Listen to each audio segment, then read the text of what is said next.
existence. There was no violent overthrow or political negotiations. One man and his associates simply hoisted a flag and proclaimed that a small patch of no man's land between Serbia and Croatia was now the micronation of Liberland.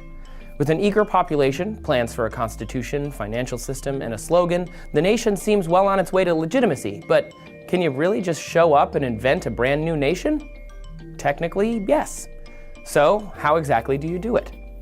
The qualifications for what constitutes a nation were clearly spelled out in the 1933 Montevideo Convention. This agreement defined a state as having sovereignty regardless of whether or not other countries acknowledged it. This is called declarative theory, and it's different from constitutive theory, which says that other countries have to acknowledge your legitimacy. Now, technically, without international acceptance, your nation is pretty much only relevant within your borders, but if that's good enough for you, then let's find out what you need to do next. First off, you must have a permanent population. Now, so far, no state has been denied for having too small of a population, so as long as you're willing to live permanently in your new nation, go ahead and strike that off your list. That's where the Grand Duchy of West Arctica doesn't count, because no one, including its founder, has ever permanently lived there. Next up, you must have a defined territory. This is where most new nations fall flat. With very few exceptions, nearly all the visible land in the world is already claimed. This leaves you with a couple of choices. The first is to build, annex, or buy your own island that's at least 200 nautical miles from the nearest claimed territory. You can also try to invade an existing plot of land and hope that you can defend your proclaimed borders, or that no one cares and leaves you alone. Either way, you need to be able to define your borders and have some form of control over them.